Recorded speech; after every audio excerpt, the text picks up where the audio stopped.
ज्योतिर्विनाशाय आत्मज्योति नमोस्तुते। आत्मज्योति प्रदीप्ताय ब्रह्मज्योति नमोस्तुते। ब्रह्मज्योति प्रदीप्ताय गुरुज्योति नमोस्तुते।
श्री रामचंद्र भगवान की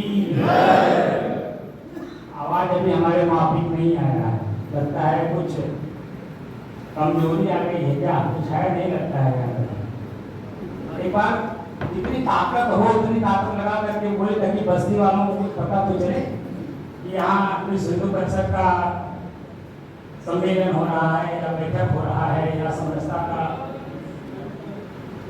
बोलिए श्री रामचंद्र भगवान की। बोलिए श्री रामचंद्र भगवान की। अब कुछ लगा कि जब आप में है जज्बा है। आज का अध्यक्ष बनाया गया है, मुझे एक जिम्मेदारी दी गई है।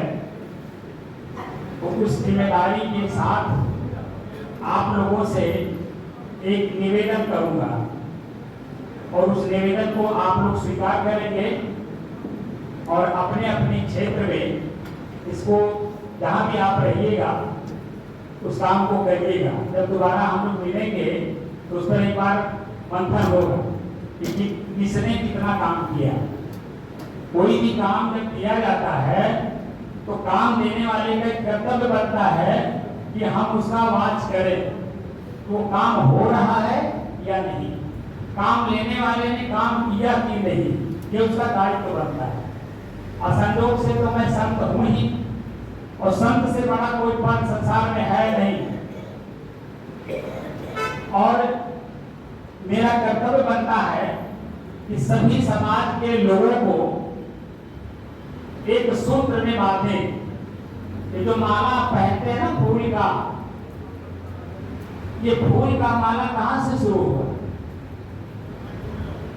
संतों ने फूल का माला बनाया कहां से? बगीचे से लेकर माली से फूल को लिया और गूंथ करके उसको ही पहनाया, उसका ही सम्मान किया। उसको अपने सम्मान का जब एहसास हुआ तब उसने पूरे बाग बगीचे का देख रेख करने का जिम्मेदारी लिया। हमारा समाज एक बगीचा है। अभी जो पूर्ववक्ता जी कह रहे थे समरसता की बात, कि समाज एक बगीचा है और इस बगीचे में सभी प्रकार के फूल हैं। उसको हम विचार करते हैं और इन्हीं विचारों के बीच में हम लोगों को अपने विचार को प्रस्तुत करना है। और अपने विचार को कैसे प्रस्तुत करेंगे? हम एक दूसरे का सम्मान करेंगे। और जब हम एक दूसरे का सम्मान करेंगे तो कर्म सिद्धांत ये कहता है कि जो आप देते हो देर सवेर वही आपको मिलता है। तो क्यों ना हम दूसरे के सामने झुकें और हम सभी लोग श्रेष्ठ विचार के लोग हैं। कहा जाता है कि विद्या ददाति विनयम, हम सभी लोग पढ़े लिखे लोग हैं। विद धातु से विद्या शब्द बना, जिसका अर्थ होता है जानकारी प्राप्त करना। जिसके पास जितना ही ज्ञान होगा, जानकारी होगी, उसका दायित्व तो बनता है वो उतना ही झुके। उदाहरण दिया गया कि जिस पौधे में जितना ही बड़ा फल होता है, आप उस डाली को देखेंगे कि वो उतना ही झुका होता है, अकड़ता नहीं है, झुकता है। आज हम लोग जो बटे हुए हैं आपस में, वो क्यों बटे? हम एक दूसरे के सामने झुकते नहीं। अभी मैं देख रहा हूं कि जितने पढ़े लिखे लोग हैं, सड़क पर चलिए तो भीड़ क्यों लग रही है? कि पढ़े लिखे मूर्ख गाड़ी में खड़ा कर लेंगे, पीछे का आगे का किसी का थाले नहीं रखेंगे, ना दाएं बाएं देखेंगे।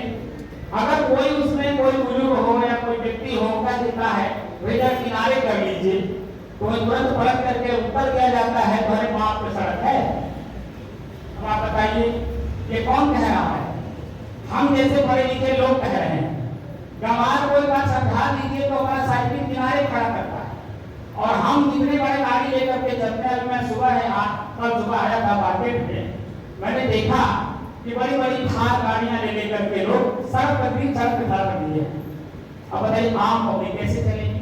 हम समरसता की बात करते हैं, समरसता की बात कैसे है? छोटी छोटी चीजों पे जब ध्यान देंगे, पान खाने वाला, पुकार खाने वाला, सुर्ती खाने वाला, उससे धीरे धीरे उसका आदत छुड़वाइए।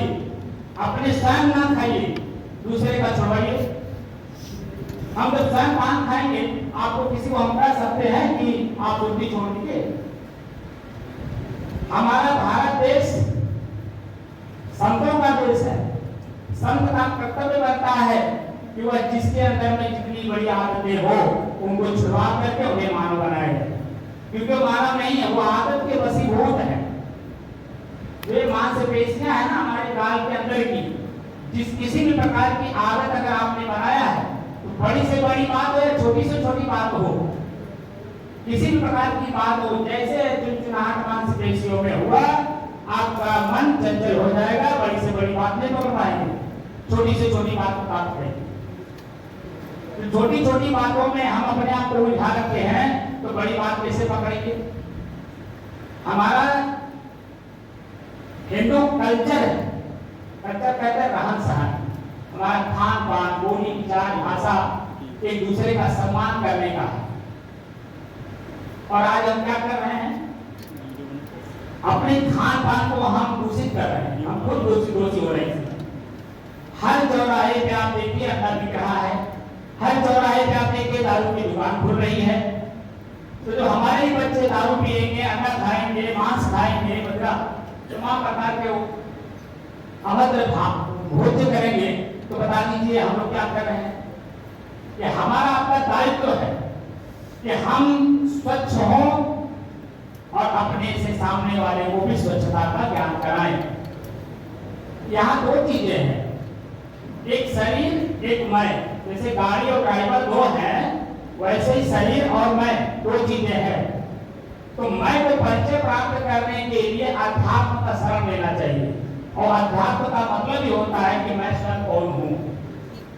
तो शरीर मैं नहीं हूँ, शरीर की इंद्रियां मैं नहीं हूँ, शरीर की आदतें मैं नहीं हूँ, तो मैं क्या हूँ? अपने आप में शुद्ध हूँ, कोई मिलावट नहीं है मेरे में,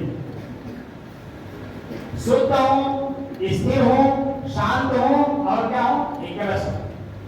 हमारे सनातन का परिभाषा यही है कि आप शुद्ध हो, स्थिर हो, शांत हो और एक रस हो। और अपनी एक रसता में हम एक रस है नहीं, इसीलिए हम खुद अपने मन के हाथ दिख गए हैं, हमारा मन को भ्रमित कर रहा है, और भ्रमित कर करके हमें खुद पीड़ित कर रहा है। जब हम खुद पीड़ित रहेंगे, सामने वाले की पीड़ा क्या समझ पाएंगे?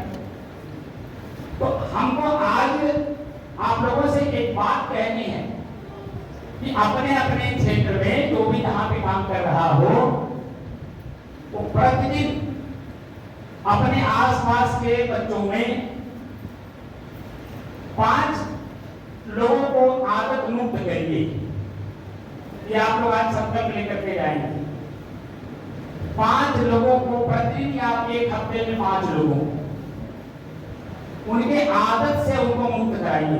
सुर्ती हो, बीड़ी हो, सिगरेट हो, पान हो, गुटखा हो, यानी किसी भी प्रकार का कोई अगर आदती कोई व्यक्ति आपको मिलता है उसके पीछे पड़ जाए, उसकी आदत छुड़ाओ। ये आप लोगों से निवेदन भी है, छुड़ानी है। या तो प्रतिदिन करिए या तो एक हफ्ते में 5 लोगों।